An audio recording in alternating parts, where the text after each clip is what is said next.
We have seen a tremendous amount of thunderstorm activity all across the area. I don't think anybody has escaped thunderstorms so far today.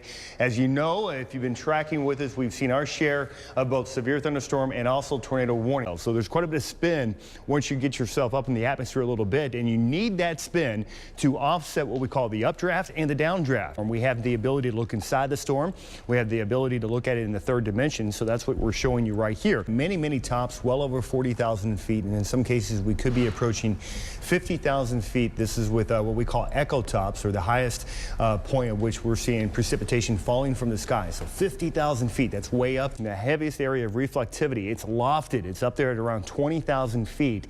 That's very intense. That is likely a pretty good hail core, again, just south of Hardensburg. I would not be surprised at all if this thing's putting out tennis balls as it makes its way into Hardin County. Keep in mind, E-Town right here, so that hail threat is approaching. This is the Western Kentucky Parkway. It's north of the Parkway into Western, and now moving into central portions of Hardin County. Major hail threat with this. And as we were talking about, Mark, that possibility there at any point in time of it putting down a quick spin up, dropping a quick hose, we know that it's possible with this type of a storm. It is. And we've got winds here in the green. That's air that's rushing towards the radar site very quickly. In the red, that's air that's rushing away from the radar site. A couple scans ago, you didn't have that red and green together. Now you do. I would call this broad rotation. Tornadic rotation is now developing. You can see that inflow into the south side of that supercell. So you're getting this rotation around the bottom of the storm. There's that inflow. That's that notch. And again, that's part of that circulation that may be developing right now, Mark. As Mark, you and I talked about, this is the part of the viewing area that pretty much has been untouched so far today. So there's good heating down there.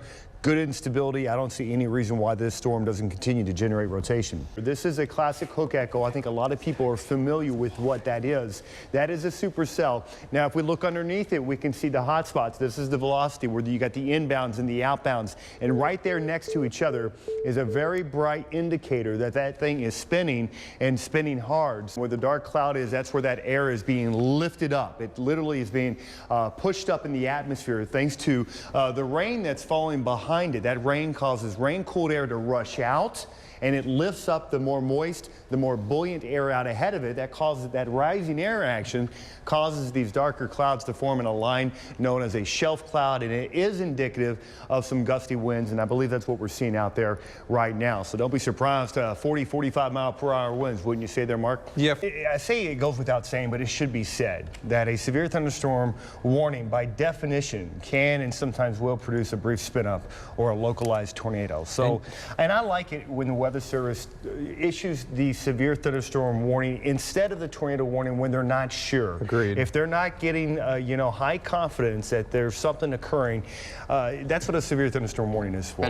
Those winds mean business, and we're estimating wind speeds upwards of over 60 miles per hour. So, of course, that is damaging. The other threat, as Mark has been talking about, is the potential for hail. This is a real supercell, so there's quite a bit of spin once you get yourself up in the atmosphere a little bit, and you need that spin to offset what we call the updraft and the downdraft. If you offset those two, you can sustain hailstones aloft, and they can grow and grow and grow. And you can see that latest indicator there, perhaps hail 3 inches. Oftentimes we'll overestimate hail a little bit, but even if you again cut that in half, you're still talking about ping pong ball sized hail. We've had reports earlier of perhaps up to close to tennis ball sized hail coming out of the Owensboro area. Mark has turned on all the lighting. Boy, it's hard to see the data for all the lighting, but just know that this is a very active thunderstorm. And as mentioned, those cloud tops really beginning to peak. We're getting quite a bit of heating, and that's the reason that we're seeing that explosion of storms right now. That tornado warning that goes until the top of the hour. Again, that does include all of central portions of Breckinridge County, including Hardensburg. So you need to be in your safe place now. If you haven't already taken that shelter, now's a really good time to do that. You can see that thunderstorm, Mark, getting really close to Hardensburg right now. We had the map up that showed the area in blue. That was the severe thunderstorm watch that remains in effect for much of the area. Here it is. It does officially include our metro Indiana counties, but just know that because you've seen the rain, as Mark had mentioned, that threat not quite as great. Now here's the main threat. That tornado warning does continue for a little while longer. This is for western Hardin County, but great news for the folks there in E-Town up and down the 65 corridor. Instead of continuing with the tornado warning, they've transitioned, as Mark mentioned, into the severe thunderstorm warning, which means that we just don't think it's as likely that we're going to see that spin up or that tornado drop out of the sky. Needless to say, though, we're still talking about severe winds and severe hail for much of central eastern Hardin County. That's also southern Bullitt County. That would include Lebanon Junction. That's near Boston there, and far western portions of Nelson County and also far northern portions of LaRue County. That's where that warning is for you as well. That extends all the way to New Haven. There's Boston, as I mentioned, E-Town here, Lebanon Junction, Radcliffe. That's the entire area boxed in by that severe thunderstorm warning. Again, this guy's got a history of producing large hail, damaging winds. We have had rotation at times that has basically alarmed the Weather Service enough to issue a few tornado warnings on this. But as mentioned, that tornado threat appears to be low enough that they're just going to go forward with that severe thunderstorm warning.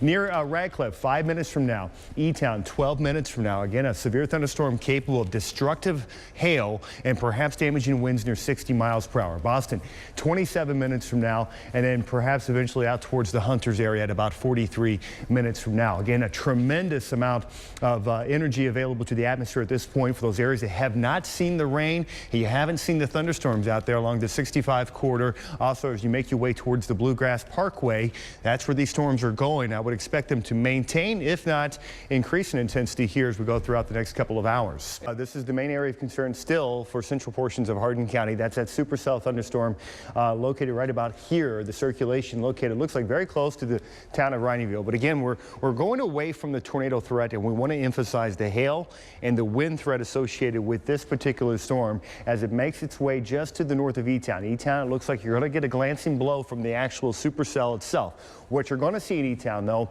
are those winds really pick up with what we call that RFD, that rear flank downdraft. It's an outflow of some cool air that's being pushed out from that thunderstorm cell. And what you'll probably see, in addition to some gusty winds in E-Town, is the reformation of thunderstorms. You can see them occurring to the west. We're seeing some good energy in the upper levels, and that's just firing up these storms behind that outflow boundary. And this could lead to some tremendous rainfall rates here.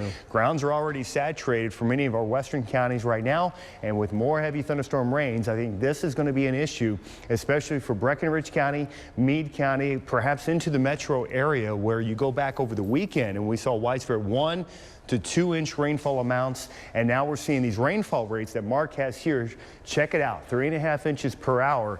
That's a ton. These storms are not moving that fast, and so with them refiring and training, flash flooding could become a real concern for some of our western counties and central counties here eventually later on this evening. We've been dealing with a supercell type thunderstorm that has shown a hook echo with it. You can see that hook now making its way into eastern portions of Hart County. I have noticed how they have replaced that tornado warning, though, further to the east with a severe thunderstorm warning. So hopefully that means that it's weakening a bit and we're going to be allowed to go back into our regularly scheduled news programming. But that circulation, Mark has it highlighted there. It's moving off to the east out towards the Summersville area.